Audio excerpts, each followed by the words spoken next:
Dalam PRN Johor, PAS mengatakan kita kena sokong MCA dengan alasan untuk menjatuhkan DAP. Simple. Mana-mana pihak yang boleh menjatuhkan DAP, boleh menjatuhkan Pakatan Harapan, kita kena sokong, dan antaranya adalah MCA.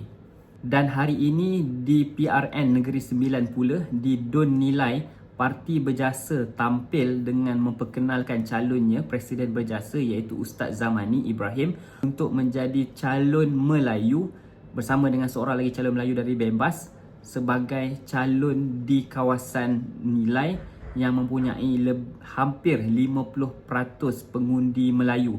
Artinya pengundi Melayu pun ramai jugalah, hampir separuh. Jadi adakah PAS akan mengatakan bahawa kita undi sahaja calon bukan Melayu PN atau BN untuk menjatuhkan calon daripada PH yang bukan Melayu?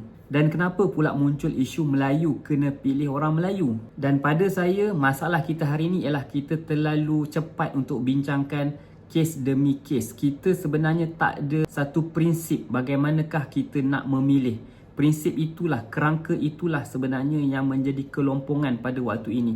Kalau kita boleh cakap, oh dekat Johor kita undi macam ni, dekat Nilai kita undi macam ni, dekat tempat lain kita undi macam ni. Kenapa dia berbeza-beza dan berubah-ubah? Bukankah sepatutnya kita kena ada satu kerangka pemikiran bagaimana untuk memilih? Dekat Johor kita kata undi je MCA untuk kalahkan DAP. Tetapi di Nilai, sekarang ni muncul pula situasi bahawa kita kena undi Melayu. Sebab kawasan tu kawasan majoriti Melayu. Kenapa nak pilih calon yang bukan Melayu?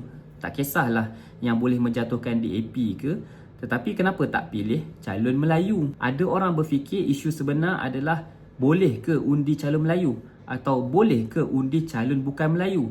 Dan bagi saya, isu yang sebenar ialah kita nak mengundi ni nak pilih siapa? Siapa yang sepatutnya kita undi? Apakah prinsip yang kita kena pegang? Dan ada orang kata nak undi siapa pun undilah, Melayu ke bukan Melayu ke, asalkan dia buat kerja.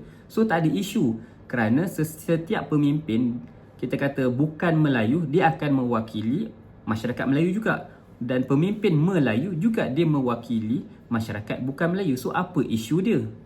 Dan sebagai orang yang memerhatikan isu Melayu Islam di Malaysia, sebenarnya ada isu. Apabila ada isu yang melibatkan sensitiviti umat Islam, di manakah pemimpin-pemimpin bukan Melayu ini, pemimpin bukan Islam ni, mereka memang tak akan bersuara apabila ada isu yang menyentuh sensitiviti orang Islam. Dan pada masa yang sama, kita juga ada pemimpin Melayu Islam dalam kerajaan kita pada hari ini, sama ada ialah dalam kerajaan dan juga dalam pembangkang. Dan apabila ada isu yang melibatkan kepentingan sensitiviti Melayu dan Islam, di manakah pemimpin Melayu Islam ini? Jadi bagi saya, isu dia sebenar bukanlah isu Melayu dan isu pemimpin bukan Melayu. Isu dia ialah siapakah pemimpin yang benar-benar berani mempertahankan isu Melayu Islam, sensitiviti Melayu Islam. Islam dikutuk, Islam dihina, macam-macam isu yang membuatkan hati orang Melayu ni rasa terguris, rasa terkesan. Tetapi di manakah pemimpinnya? Dan kita juga tak boleh nak menafikan satu realiti bahawa Malaysia ni adalah negara majoritinya orang Melayu, dan pada masa yang sama ada juga penduduk atau pengundi yang bukan Melayu. Jadi mana-mana pemimpin yang dilantik sudah pasti akan mewakili rakyat keseluruhan. Kalau pemimpin Melayu memang dia akan mewakili keseluruhan. Tetapi satu sudut pandang ialah apabila sesuatu kawasan DUN atau parlimen yang mana majoritinya adalah orang Melayu, tak ada masalah pun kalau kita nak pilih orang Melayu jadi calon, jadi pemimpin, jadi YB kawasan tu. Dan pemimpin itu seharusnya mewakili penduduk teramai dalam kawasan dia. Jadi dekat Nilai, kalau kita kata majoritinya Melayu, 50% adalah orang Melayu, tak ada masalah pun nak letakkan calon Melayu di situ. Berjasa letakkan calon Melayu di situ atas asas itulah.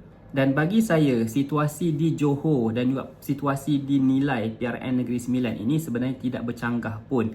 Kalaulah kita kata kita kena jatuhkan DAP, jadi tak ada masalah pun untuk pilih Presiden Berjasa di Nilai untuk jatuhkan DAP. Dan pada masa yang sama, majoriti penduduk ataupun 50% penduduk adalah orang Melayu. Jadi tak ada masalah pun orang Melayu di Nilai mengundi Presiden Berjasa.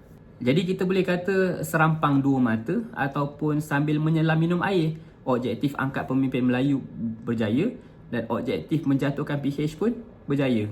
Kesimpulan saya di sini ialah isu ini bukanlah isu parti sebenarnya, ataupun isu Johor atau Negeri Sembilan ataupun nilai. Isu sebenarnya adalah pada apakah kerangka ataupun neraca kita membuat keputusan. Kita nak pilih siapa, itu yang paling utama. Ada orang dia melihat semata-mata nak menjatuhkan DAP, jadi undilah siapa-siapa pun. Dan ada orang melihat sebenarnya kita kena melihat penduduk di kawasan itu adalah majoriti Melayu, maka lantiklah orang Melayu yang akan memimpin Melayu di kawasan itu. Dan pada masa yang sama, dalam keadaan isu sensitiviti Melayu Islam itu sangat panas, dan kita perlukan pemimpin Melayu yang betul-betul vokal, yang berani, yang bersungguh-sungguh mengangkat agenda ummah itu sendiri. Dan apakah sebenarnya kerangka kita untuk memilih pemimpin ini? Umumnya kita perlukan pemimpin yang kuat, pemimpin yang berani, yang jelas agendanya. Itu yang sepatutnya kita pilih. Jadi pengundi, sebagai pengundi, sebelum anda letakkan undi, anda kena fikir betul-betul anda nak pilih parti atau pilih calon, ataupun anda telah cukup maklumat siapakah yang paling layak untuk mengundi, yang boleh mewakili suara anda sama ada di Dewan Undangan Negeri ataupun di peringkat parlimen pada PRU nanti. Dan itulah pandangan saya dalam video yang ringkas ini. Saya Muhammad Firdaus Salihuddin. Terima kasih kerana tonton video ini. Sila like dan subscribe untuk tonton lebih banyak lagi video seperti ini.